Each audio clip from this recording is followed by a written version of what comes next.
Ladies and gentlemen, my name is TotalBiscuit. I'm here to ask and answer one simple question. WTF is Dishonored? Dishonored is published by Bethesda and created by a studio called Arkane. What did they bring you previously? They brought you one of my favorite games, actually, which is Dark Messiah of Might and Magic, which, upon release, was a goddamn mess. There's no real question about that, but after a few patches and a bit of polish here and there, it actually turned out to be a really enjoyable, melee combat-focused action game. Aside from that, they haven't done a huge amount. Arx Fatalis was their other game, which is so old that most people probably don't even remember it. And now they have had this opportunity to create a first-person stealth action game by the name of Dishonored. So, we're going to have a look at this in great detail. Since I got this copy early, I've actually had the opportunity to play quite a bit of it, which is always good because I can give you a very, very in-depth impression. So, let's kick it off, shall we? And we'll start by looking at the options menu, as we always do. So, I am happy to report that this is actually a pretty good PC port. In fact, it's a very good PC port. The game runs at, for me anyway, at a consistent 120 frames per second, which is pretty damn cool. It does have an FOV slider. Now, this was a bit of a problem earlier because they did an interview that said, well, it's only going to go up to 85. Now, this is a bit irksome for some people. 85 for me is on the borderline of what's playable. Any lower than that, and no.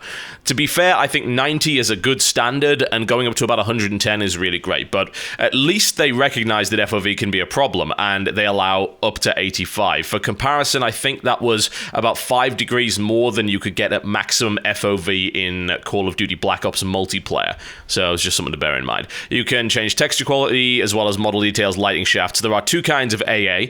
MLAA is more CPU intensive than FXAA, so you basically have the choice of picking between the two depending on what will perform better for you.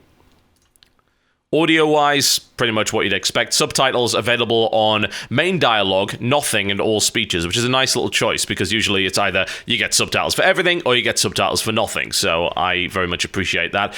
And keys are fully rebindable. Mouse settings are pretty good too. You can turn smoothing off, you can change the sensitivity, turn auto-aim off, and all sorts of things like that. It will support a gamepad if you so desire. So, it's really hard to complain about the options menu. This is obviously a good PC port. Everything can be controlled with the mouse, and the game runs beautifully. So, this is great news. It really, really is. It's a hell of a lot better than the Skyrim port, I tell you that for a fact. Alright, so let's get into the game, shall we? First thing I can happily tell you about it is the fact that the loading times are really, really short. Like, incredibly short. Now, needless to say, I'm running this on an SSD. It's not a great SSD, it's middle of the road, it's an OCZ Agility 3, but the loading times are virtually non-existent, and some of the areas are really quite large. I'm not actually sure how they managed to pull this off, but they did, and it's definitely something that benefits the game quite significantly. I think many of you know my bugbear recently, and that's been texture quality, and I've been quite sick of low-res textures.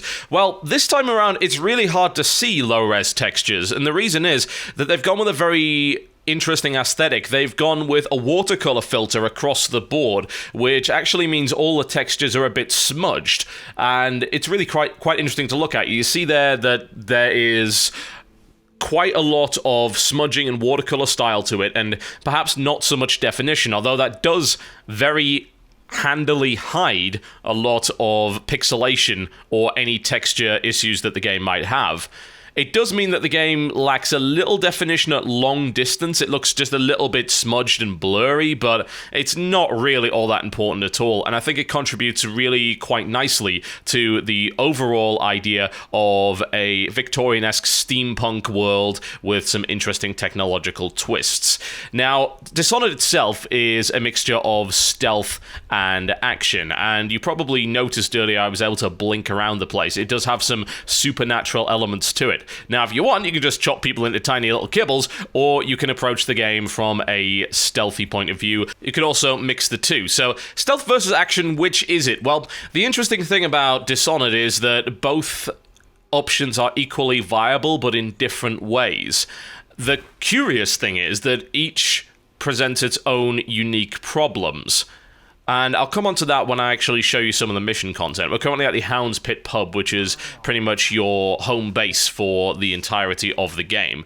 And this has a number of NPCs you can interact with. This is probably the most important guy. He is interesting, I've got to say. You have some intriguing conversations with him, although when you try to access his store, you can never skip what he's got to say, which is really quite annoying. So we click through here and you'll actually see the store, and you are able to spend coin that you have acquired throughout the game, which usually involves either looting coins or just looting anything valuable. It's automatically turned into coins as soon as you take it, so the game has a very limited inventory system. You're not going to be carting around bowls and pearls and valuable paintings and stuff like that. As soon as you grab it, it is mysteriously instantly turned into cash, and then you can spend it on these. These are all consumable items, different kinds of bolts for your crossbow. Sleep bolts, pretty much mandatory for any kind of non-lethal playthrough, and I will show you that in a moment and explain the problems that has, as well as its advantages. Potions, including health potions and things like that, grenades, the spring razor, which is essentially a landmine that fires out barbed wire, which is really quite brutal, and you can also get a number of different upgrades. There's a few blueprints you can find throughout the game, which are upgrades you wouldn't otherwise get by default, and some of them are interesting. Most of them are kind of dull. It's like improved damage, improved stealth. The sword crossing's an interesting one. It gives you more of an advantage when locking swords, although you don't really need that anyway.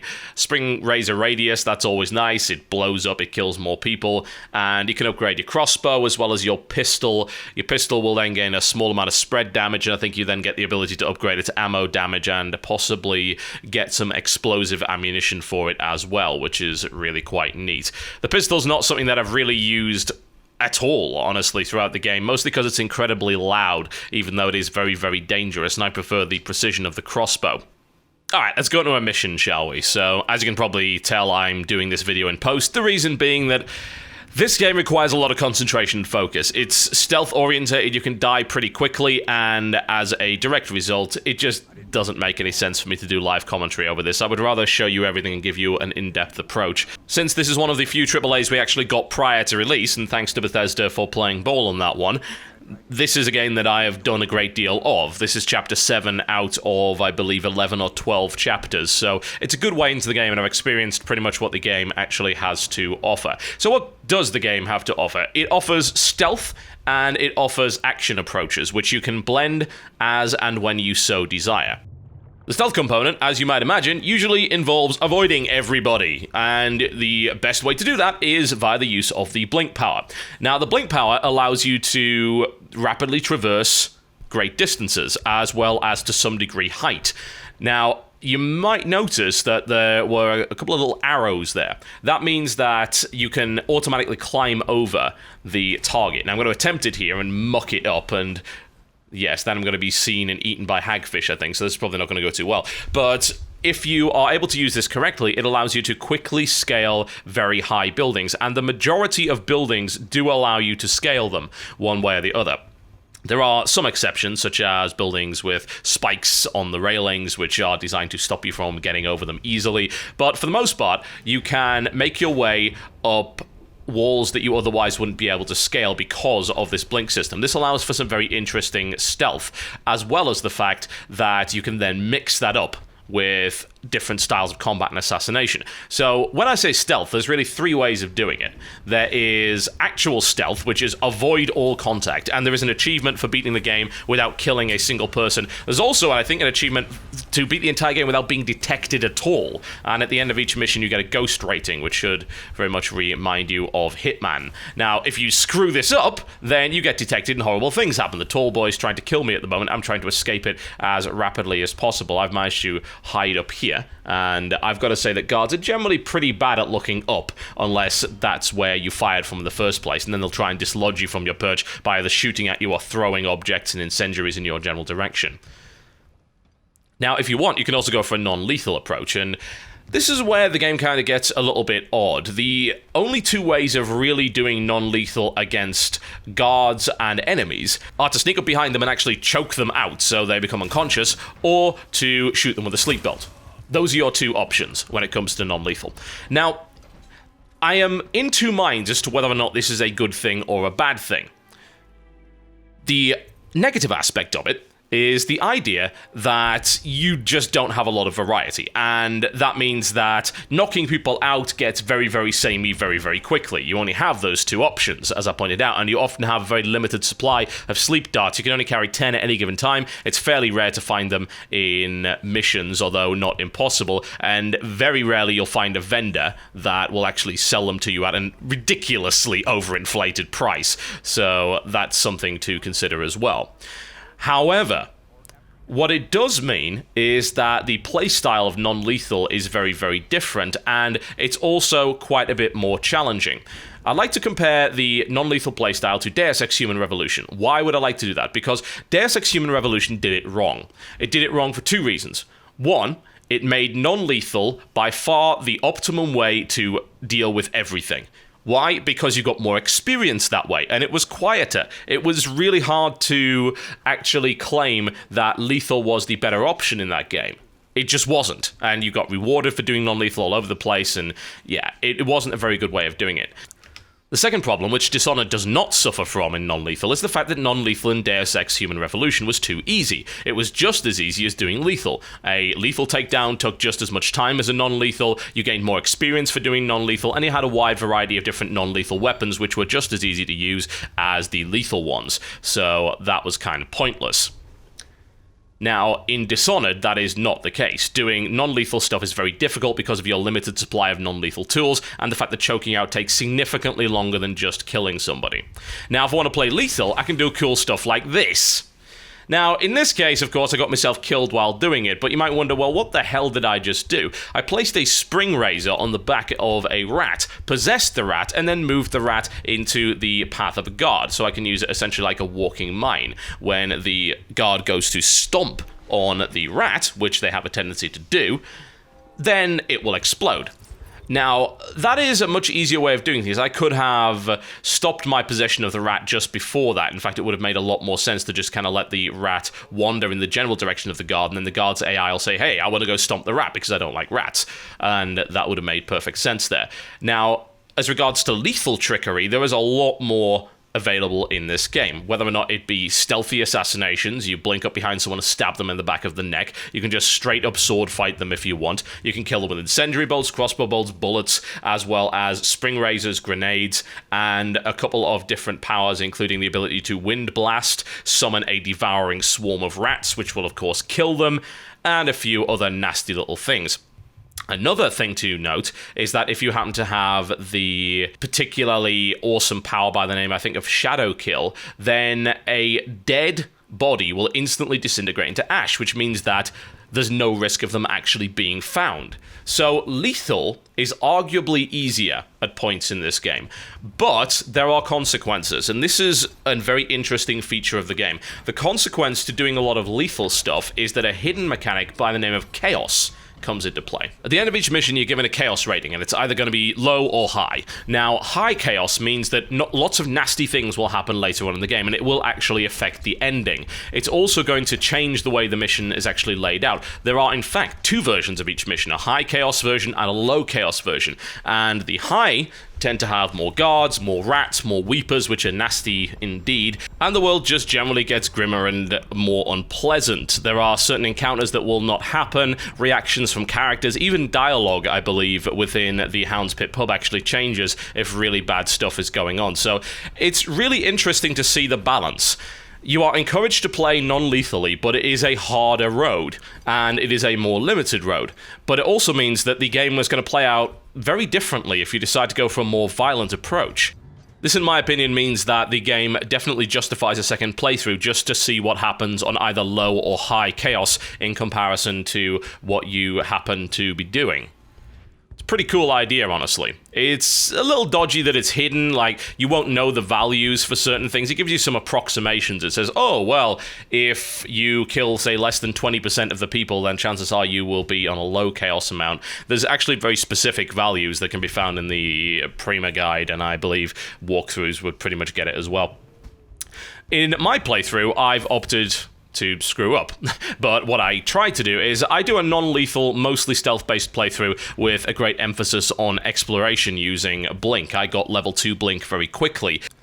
And as a result, I can reach places that other assassins cannot, and that's pretty fantastic. And in this instance, I'm actually using it, or trying to use it, in order to get over the walls to the mansion. There are actually a number of different ways to infiltrate the mansion, and that's one of the game's real strengths. In previous trailers, the Golden Cat trailer was a good example. They put that on the Bethesda channel and said, well, there's probably about 8 different ways to get in here. And yeah, they're right, there is. There's a ton of ways to get in. Like, in this instance, I could get myself over the walls, or I could sneak in through the sewers as either a rat or a fish. I could actually get an invitation and just walk through the door, or I could kill the guards in order to make my way in there. In this case, what I'm doing is utilizing my agility ability, which allows me to double jump, and my blink 2, in order to just bypass the wall completely. So I managed to find my way over, and I'm now inside the Boyle estate without anyone being any the wiser, being a nasty, sneaky little bastard. Now, the cool thing about stealth in this game is it encourages exploration in combination with Blink. It's really quite incredible what a difference Blink actually makes to a first-person stealth game, because you don't have to worry about first-person platforming. You can just blink everywhere. You might think that's a bit of a cop-out, but honestly, first-person platforming generally sucks, and missing a jump just because you couldn't really quite tell what was going on and what distance you were really at is unbelievably frustrating. Blinking around behind people, choking them out, stabbing them in the face, blinking away from trouble, blinking on top of walls, or even light fixtures is absolutely wonderful. It's incredibly fun to do, and it results in a really fluid and awesome experience and gives you all sorts of different options. In this case, what I'm doing is actually distracting the guards. I shot a bolt over there. I'm going to choke him out, and then I'm going to quickly pick him up. You can even stop them from hitting the floor by holding the F button. I don't think I even need to do this here, but I don't know. I'm just used to it in the rest of the game. I'm pretty sure that since I'm past the walls, they won't actually attack me. They think that I'm invited to the ball, because I'm indeed wearing a mask. So I choked him out. Now the question is, what am I going to do here? Well, I look for ways around him, but there's one easy way to get around him. I could just blink directly behind him, and I could show you some of the lethal kills here as well, which will actually demonstrate my point quite nicely on the subject of lethal versus non-lethal. Stabby, stabby. Well, we'll steal his key first, and maybe then we go stabby, stabby. It is much, much quicker to kill someone lethally than it is non-lethally, and that is a very interesting balance between the two playstyles, and I appreciate that they've tried to do that. I'm going to go hide him over here, because discovered bodies can do all sorts of things, including adding to your chaos rating, and I believe that it also causes the guards to get significantly more alert. Alarms sound, horrible things happen. Yeah, you don't want to do that. And if you're trying to do stealthy and not be detected, then the last thing you want to do is to allow bodies to be discovered. That would be very silly indeed. I'm trying to think if there's a way up there. Perhaps there is, or I could just sneak around and say hi to this fellow over in this direction. I'm just so used to sneaking through the game that I didn't really realize at this point that, well, you don't really have to sneak. You can just go talk to him. Just go have words with him. It's not really too much of a problem. Or you can avoid this entirely. This is actually an optional little side mission, which is really quite neat. Alright, so let's talk about combat, because we're going to have just a little bit here in this licensed duel that is going on. So combat is limited, I would say, and it's limited just as a result of a lack of weapons. The game has a pistol, which can be upgraded, it's got the sword, which can be upgraded, and the crossbow, which can be upgraded and has a couple of different ammunition types. That's pretty much about it on the primary weapons front. There's stuff like grenades and spring razors and a couple of different powers you can use, but more often than not, you will find yourself doing the same thing over and over again if you're trying to kill people, and you actually do have to try and be a little bit creative with power combinations to make things really interesting. Now, some people will not be so keen on the fact that the combat variety comes from supernatural powers. They'd rather have different weapon types. They'd rather have all sorts of more traditional means to actually deal with their enemies, and the game doesn't really provide that all that much. I think maybe it's because the developers weren't 100% sure on what they were really trying to go for. Now, that just doesn't mean that they haven't achieved making a great game. What they haven't really done is figured out whether or not they're trying to be a stealth game or an action game, and what the balance between the two actually is. And that sounds weird considering what I said earlier about the idea that lethal and non-lethal are very different playstyles and that stealth is fully supported within the game, which it is. But I think if they picked one direction or the other and didn't try to compromise on both, then we would have most likely seen more gadgets and more weapon types. even though a lethal playthrough and a full-on straight-up action playthrough is viable. You can do it. It's more difficult in the higher difficulty levels, to the point where you're going to be struggling dreadfully if you alert all of the guards, but there's still nothing stopping you from doing a pseudo-stealth playthrough where you do fight in open ground a lot of the time. You do have some very lethal weapons, and if you're skilled, then you can deal with the sword combat without too much of a problem at all. I'm going to head over in this direction. Now, between it being a stealth and an action game, I'd say that it does the stealth better than the action. Now, that doesn't necessarily mean the stealth aspect is fleshed out as much as the action is. It actually isn't. The stealth component is really quite simple, but I have to suggest, well, why would you want it to be complicated? The idea is stay out of sight. That's not a particularly complex notion, and as long as you have blink and you can use possession as well, that's optional, but it's a very useful component of stealth, then you will be able to bypass most of the obstacles put in your way. The thing is that because of the level design, this seems like the preferable way of doing things. Now, why?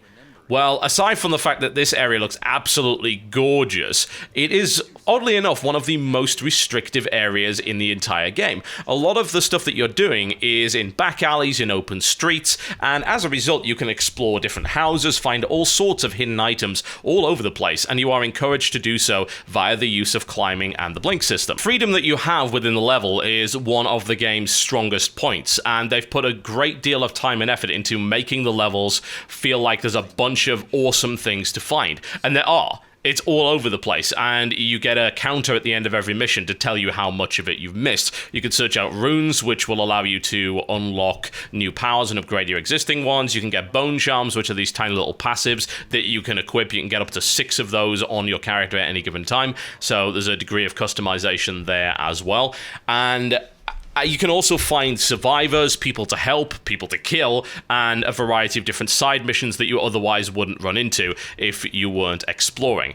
And because of the stealth-oriented gameplay, you do end up running into that stuff. So it's a nice synergy between the two, and it's also one of the reasons why a game like, say, the original Deus Ex, or even to some degree Human Revolution, was very successful in terms of its open-world aspect and stealth. Now, this is not a sandbox game per se. It's not like you can drive around the city. You still go to missions, and they are still in a preset area, but those areas are really, really big, and you are encouraged to climb all over the place and explore it. There are very few restrictions in that regard. Now, as opposed to a game like, say, Prototype, where there are no restrictions, and yet you can't go in any of the buildings and everything's essentially cardboard scenery, in this case you've got a nice balance between it being a linear scripted experience and being able to explore stuff that actually matters. Now, as you probably noticed, the world looks pretty damn awesome, and there's some really interesting design choices behind it. It is a steampunk style of world, and it's an interesting mixture and contrast between this ridiculous amount of opulence that you're seeing in this area and horrible, rundown, Victorian-looking streets. Now, I do very much enjoy that, and you may have noticed the walker that we looked at earlier. That probably reminded you of something. Yes, indeed, the walkers from Half-Life 2. Well, as it turns out, Viktor Antonov, who was the guy that actually did the art design on Half-Life 2, is the guy that did the art design here, so I think it makes quite a great deal of sense. And in this case, he's definitely thrown the realism aspect out of the window. I mean, I'd say that some of the characters look very, very odd indeed. They have an almost caricaturish aspect to them, and that's fine, because it mixes in very, very nicely with the watercolor aesthetic and the whole steampunk look to it. And there aren't really any good-looking characters in this game. Everyone's a hideous, horrible person, and that's cool. You know, there are a great deal of very unpleasant people in this game, and I do like the grim setting. I mean, the city's being torn apart by the plague. It's pretty grim. The world's also pretty well fleshed out, because there are a number of optional lore aspects to explore in this game, including audiographs, which are pretty much audio logs, and then the idea that you can read a ton of different books which contain all sorts of written source material about the world. And you'll learn a great deal about it if you like, or you can just completely ignore all the story aspects whatsoever, although I think you are missing out on some of the real strengths of the game if you actually do that. Now, what I am a little bit disappointed in is the idea that while it's a really nicely fleshed out world, there aren't all that many RPG aspects to it. Now, I don't necessarily think every game needs RPG aspects, but I am a huge huge supporter of games like Deus Ex and Vampire the Masquerade Bloodlines, which did have quite a lot of RPG elements in it, as well as conversation choices. Now, this game does have a conversation system, but it's not used anywhere near as much as any of those games. You don't have to worry about the idea of influencing people, like, say, in Fallout New Vegas. There's no charisma stats. The game really dismisses the idea that it's an RPG in any real respect, and I don't necessarily think it hurts the game. I just think it's more of a personal desire to see more FPS RPG hybrids come out that are really, really good, and this game just throws the RPG aspect out of the window to some degree. You can make a few small choices every now and again. You've got a silent protagonist, and of course you can upgrade your gear and improve your powers, but that's not something that's really exclusive to RPGs anymore. It's been in action games for a great deal of time. I mean, you could do that in God of War, for God's sake. So, no, that's not really all that impressive. But I don't think it's a black mark on the game. It's just something that I feel could have been done a little bit better. What I will say is, thankfully, the characters are fairly interesting and nicely designed. Voice acting is, for the most part, pretty good, and the dialogue is well written. There's a couple of characters that I think aren't all that well-rounded, like, say, Samuel the Boatman. The way that he speaks just seems a little bit stilted and forced, and I don't think that's a deliberate choice. I just don't think he's a very well-written character at all, but that's not really too big a deal, all things considered. So, the mission that I'm doing at the moment demonstrates quite nicely that there are a number of different ways to skin a cat, and in this case, I have to assassinate Lady Boyle, or just get rid of her in some way or the other. Now, I could just go and stab everybody, and yeah, that'll kill her, eventually, but it's going to result in horrible things happening and a very, very high chaos rating for this level. And of course, this area is completely covered in guards and all sorts of things like that. There may be civilian casualties if I started a straight-up fight in this area. I could assassinate her quietly, which would be difficult because she's kind of wandering around in the middle of nowhere, but there are things I can do. She's right here, as you can see. That's actually her this time around. I could just choke her out like this, and that's fine. All right, cool. I've choked her out. Now I've got to take her to the basement, which is the non-lethal way of dealing with her here. She actually gets kidnapped by one of the lords that I was talking to earlier and is never seen again, which is a little bit grim. But where the hell am I going to put her now? I have an unconscious lady over my shoulder, and I'm entirely surrounded by guards and people. There is no way in a million years to make this happen. This is dumb. This is very, very dumb indeed. So getting her to the basement at that point would be tricky. I could just wait for her to wander near the basement and then do it that way. Or, of course, I could try and get her interested in me, bring her a drink, talk her up, or threaten her. You know, those are options in this particular situation. Or, of course, I could just stab her, kind of like this. See ya. That's an easy way of assassinating her right there, aside from the fact that everyone notices, and then, of course, all the guards are on me like a shot. Now, you can fight your way out, but again, you've got this chaos system to bear in mind. How do you want to approach the missions? I think you're going to be finishing the missions a lot quicker if you do it in a combat-orientated style, because you can just slaughter your way through missions if you're good enough. I mean, on the higher difficulty levels, good luck even pulling this off. This is on normal. There are 2 difficulty levels higher than this, and you still die pretty quickly even on normal. So, as you can see, that was something of a failed attempt. Didn't work out so well. Let's try something a little bit sneakier. In this case, I'm actually possessing her, and I could chain possess her, assuming that I stayed out of sight, because when you unpossess someone, you actually pop up behind them, which freaks people out quite badly, as you probably notice.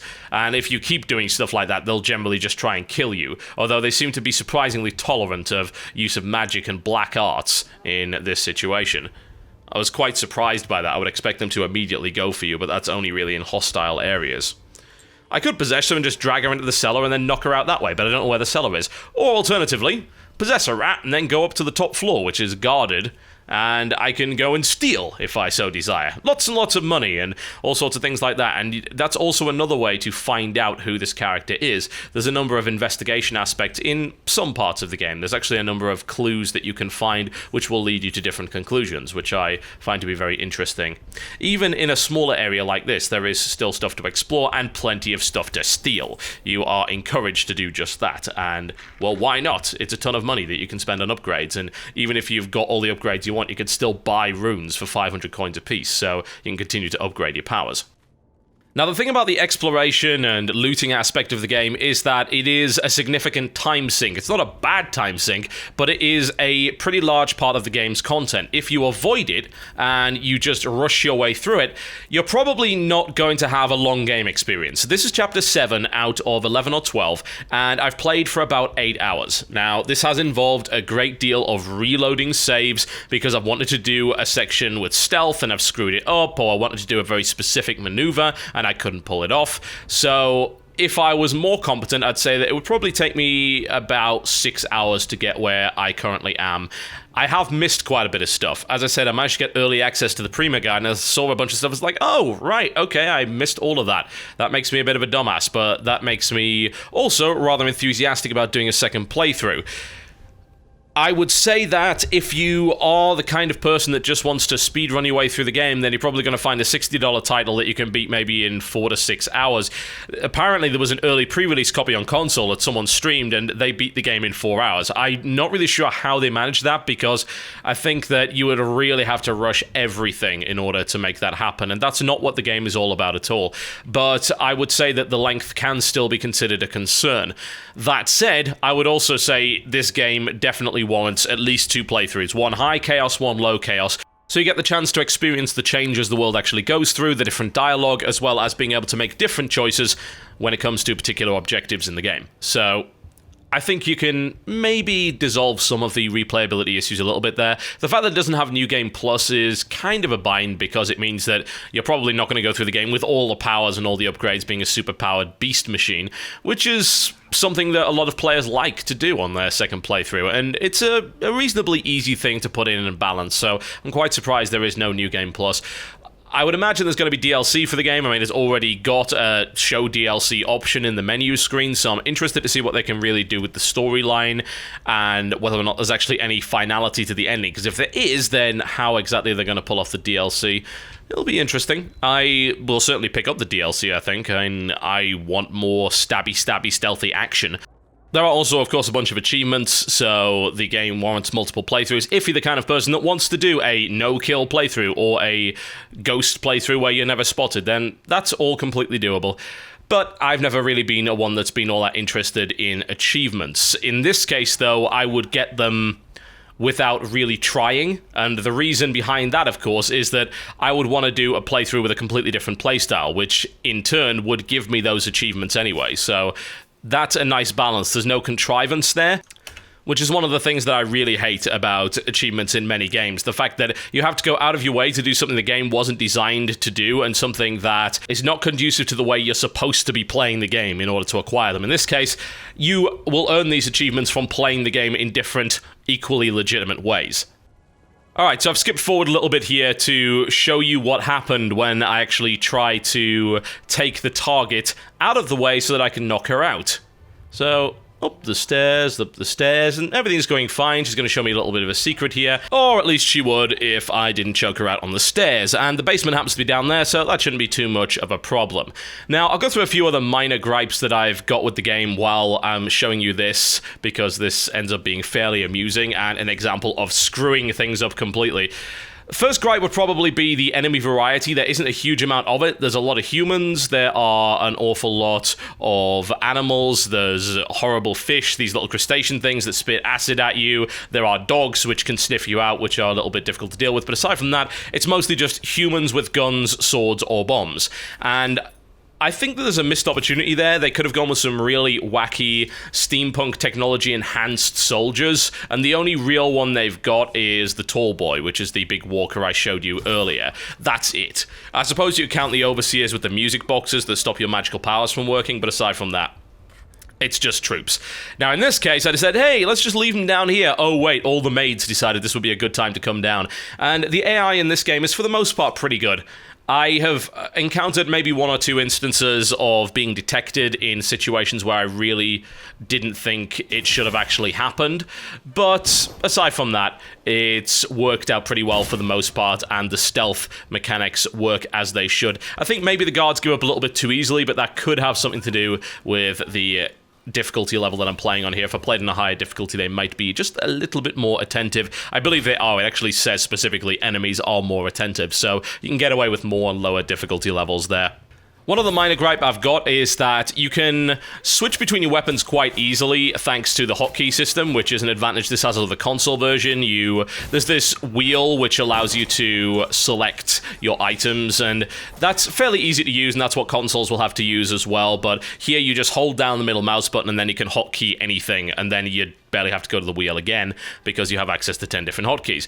But the problem I've got with it is you can change what's in your left hand, but not what's in your right. You always have your sword out at any time. This is kind of irritating, especially so when I'm trying to look for runes and bone charms, because the heart item allows you to locate those easily, and if you right-click it also tell you a number of really awesome little secrets about the area, which is awesome for fleshing out the lore without you having to actually work for it. Also gives you a couple of hints every now and again that could be useful to your mission. The problem is you have to switch between that and blink in order to get to a lot of these items.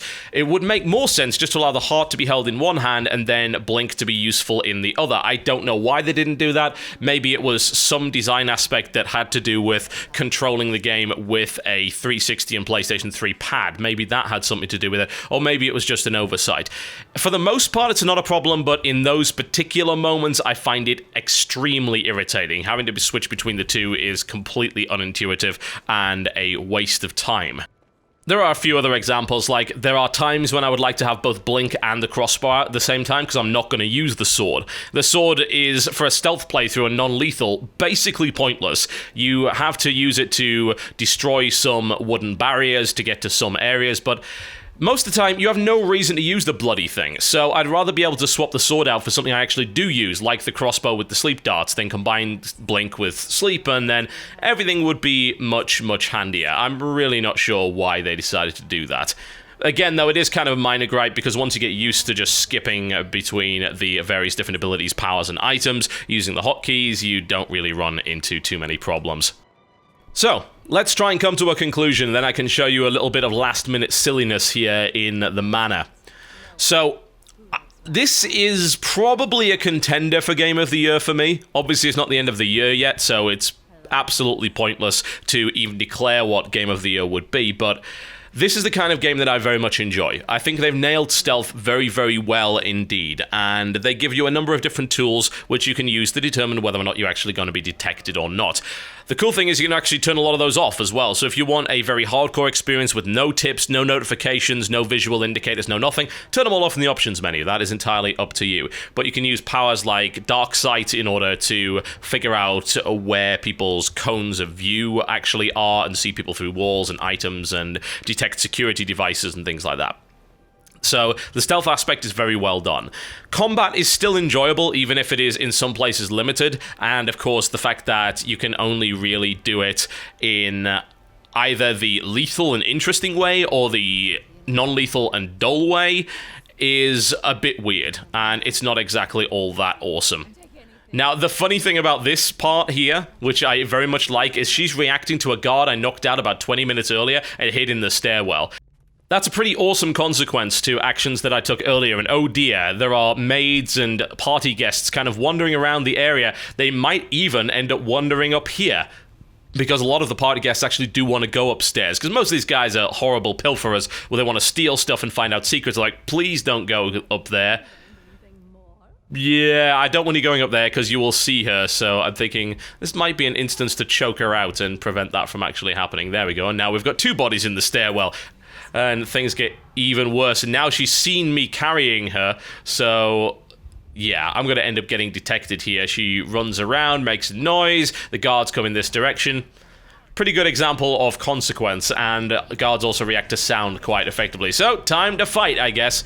Well, so much for that particular plan. Use a sleep dart to instantly tranquilize him. So even with non-lethal, the combat's still fairly interesting. It's probably not as well fleshed out as it could be. I would like to see more cool gadgets and devices. Yeah, the spring razor's cool, and yeah, being able to combine it with a rat with your powers is awesome as well, but at any given time in the game, you're still going to be limited as to what you can do, because you're probably not going to have enough runes to get all of the powers, certainly not at level 2, which is where things get really interesting. Like, Possession allows you to possess humans at level 2, Bend Time allows you to freeze time completely at level 2, which is when you're able to do all of the really cool combo maneuvers, like have a guy fire, freeze time, possess him, move him in front of his own bullet, move another soldier in front of that bullet, and do all sorts of absolutely absurd nonsense. A lot of that doesn't really need to be done, but it's there and it's available. But it is more limited, I think, than the trailers maybe made it out to be, just because there aren't actually that many weapons and gadgets, and you also gain access to them very early on in the game. Things like spring razors, I think you can get in like the second mission, grenades you can get in the second mission, and all of the upgrades for the pistol and the crossbow are just very linear increases in power, accuracy, and things like that. Now, regardless of all of that, though, the way that the game meshes combat, stealth, lethal, non-lethal, and exploration together is close to masterful. I would say this is easily the best game that Arkane's ever made. It shows that they've had the time to make something truly great, and they've been able to realize the world in a very vivid and very engrossing way. There are all sorts of aspects to this game that could be better. Everything, I think, could be improved. The dialogue system could be more in-depth. There could be more enemy variety, more weapon variety, more choices, more consequences, more side quests, more everything. But that's the case with every game, isn't it? And what is important, of course, is not necessarily the parts, although if you have a really bad part of a game, a mechanical system that is so badly implemented that it just ruins your enjoyment of the product entirely, but this game doesn't actually have any of those. And as a result, it ends up being greater than the sum of its parts, and that is a big endorsement, as far as I'm concerned, from me, who is someone that likes to pick games to pieces and can get really, really fussy about certain mechanics. The fact that I haven't found mechanics in this game that have made me think, oh, this is really going to affect my enjoyment of the game, is nothing short of a miracle, considering the current gaming market. This is a really, really strong title. It's got a lot of very real choices in it. Even if it's not just a case of being able to make choices in the dialogue system, it's more about choice of play style and the fact that the entire game is built around very severe consequences for those choices. The chaos system ensures that if you want to be violent and you want to maybe take the path of least or most bloody resistance, then you're gonna run into some rather curious issues later on in the game, which may or may not affect your enjoyment. That does make the game somewhat more replayable, I have to say. I'm really interested to see where they go with DLC with this game and whether or not it actually gets a full sequel. I think that they've done a great job, I really do. And for someone that likes this style of game, this is definitely one of the better ones that I've played. There have been games that have attempted it and not really nailed it down as well as Dishonored has. I do have a few concerns about the length of the game, and that could be a concern for you too. The prices are on the screen right now. Surprisingly fair across the board, the US actually paying probably the most extreme amount for that. The EU pays a little more, but of course has to deal with more taxes, and the UK gets a particularly good deal on this title. It's really good. It really, really is, and maybe it doesn't live up to the hype for some people, but for me, I was looking for an FPS stealth hybrid in a really interesting world, and that's exactly what I got. That's what Dishonored managed to deliver. So, well done to Arkane for that. It's great. I've had a ton of fun with this game, very little frustration indeed, and there are all sorts of amazing things that you can pull off in this game. So here's hoping for Dishonored 2, or a game with similar mechanics, because I think they've demonstrated that they are very competent indeed at creating a game that meshes action and stealth in a very cool first-person setting.